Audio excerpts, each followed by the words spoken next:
Hi, Amy here from Amy's Creative Side. I am going to walk you through paper piecing the Dancing Stars block. If you don't have a pattern already, you can get one. There's links on this post. Just go get one and print one out. There's sizes from little bitty doll quilts where you just need a few blocks all the way up to a throw or a queen size. So whatever your preference, if you just want a taste of paper piecing, then start small. Make a table runner or something that you can show off without having to to make 50 blocks. So paper piecing is it can be really intricate and challenging, and other pieces are more simplified. This is my pattern. To get started, you'll need to print out multiple copies of this block. You can copy one off or print one off and then take it to the copier and just print them. I did pick up some papers for foundation piecing just to try them out. I haven't used them in the past. And there's multiples of this one, but this is regular copy paper, and then this is the paper piecing paper. And they're both white technically.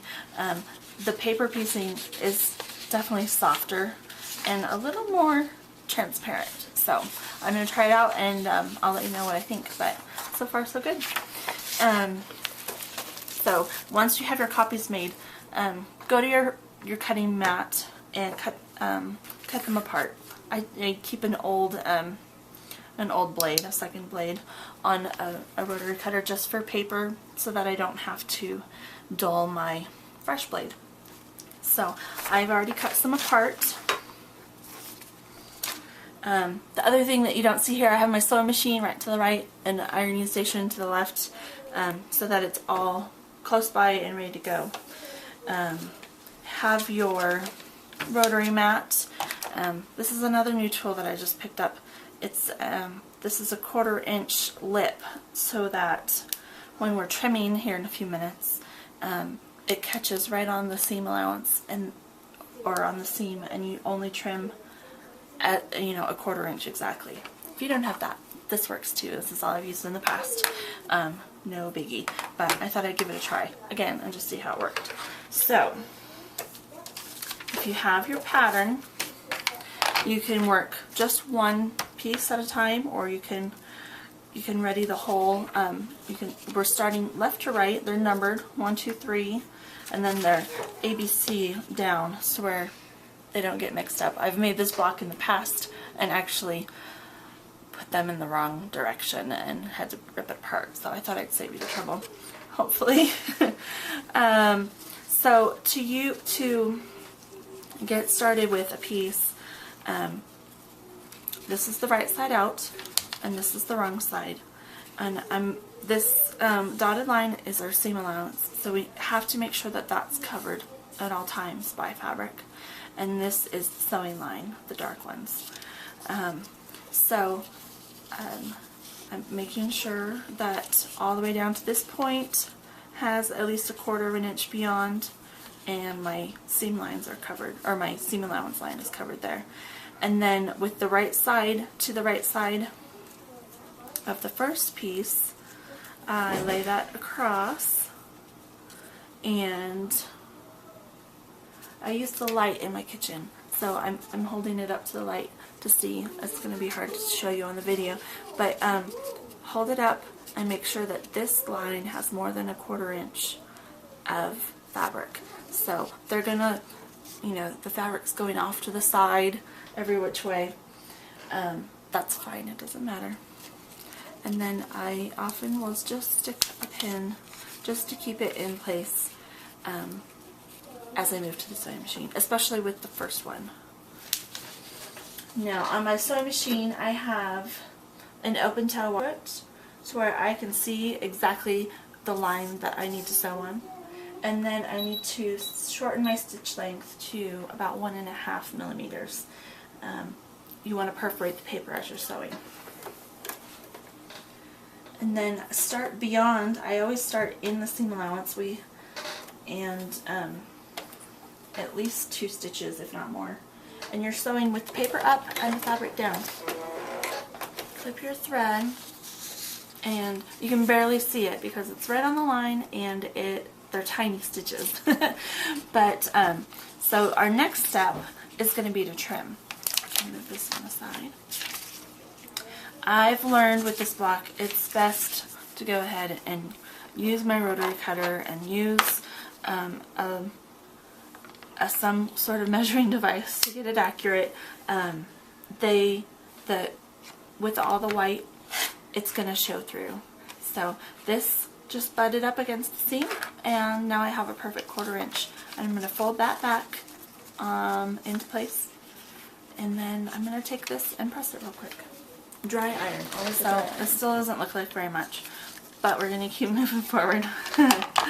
Add another square, and I've given you an indication of the white and the bright just to help.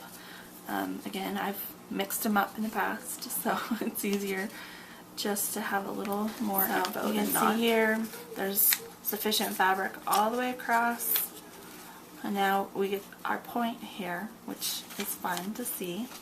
I'm going to fold the paper back again and trim everything that's beyond 1/4 inch away. And if you happen to go beyond the seam line, that's no big deal. We're going to trim it away anyways. So just keep sewing. My machine, I have white thread in. Use whatever is going to blend in well with all your pieces. If you're not using white, maybe a gray or a tan. Just something that'll blend in. When I'm piecing this second piece or third piece onto the top or bottom row, I use a bigger piece. In the past, I've made this and gotten frustrated trying to get the angle just right, and I decided it wasn't worth it for me to be that frustrated. So it's plenty big to where whatever angle you end up with, it should cover. And if you want to check any of your pieces, line it up how you're assuming it needs to go. Put a pin right at the seam allowance and then fold it back to see how it's going to play out when you're done. And mine's covered, just covered. I could probably scoot it down a little bit to where it's fully covered. So I'm going to just do that real fast and double check it. Trimming up your blocks is quite simple. You have your whole piece here. It doesn't look like much quite yet. It's all been pressed flat, and there's extra paper because we didn't trim off the edges. So just using a regular ruler that's hopefully longer than your piece. It's typically easier. And just cut across. I'm using my good rotary cutter blade because I want all the fabric cut, and in some places where there's corners, there's a lot of seam allowance and just extra fabric to work through. Okay, so I have all 4 pieces finished, and to finish putting the block together, we flip them over, and just to make sure they're in the right order, even though you could see it, A, B, C, and D here. And then we just sew A to B and C to D. Usually if I'm doing normal piecing, I pin everything. But with paper piecing, it tends to shift things just enough that they don't match up as they are intended to. So for this, I don't pin, I just kind of stick them together. That one's popping up, but it'll be fine. We'll put that one down and sew across the line between A and B.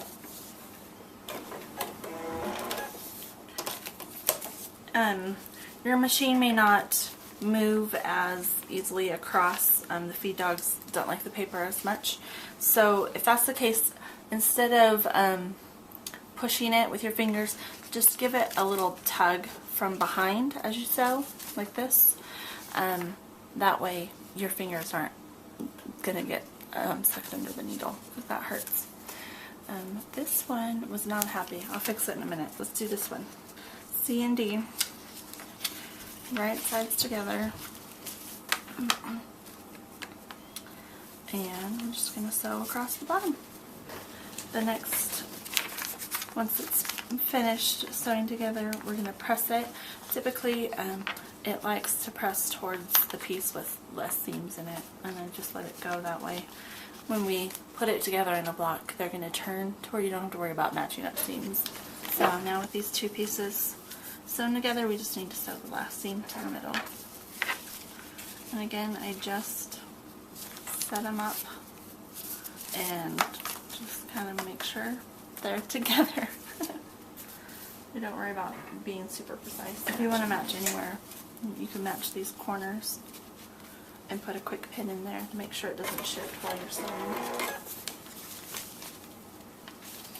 So then you have your finished block, and just press it. I typically leave my papers in until after I've sewn it into a quilt block, because on the back here we still have seam lines that we can use for sewing these together into rows. So if you have a piece that's not happy, you might just use a little fabric glue to have it stay in place, or you could edge stitch about 1/8 of an inch away from the edge and catch that paper and just make it work for you. So let me know if you have any questions. I will do my best to answer them, and happy quilting. Bye.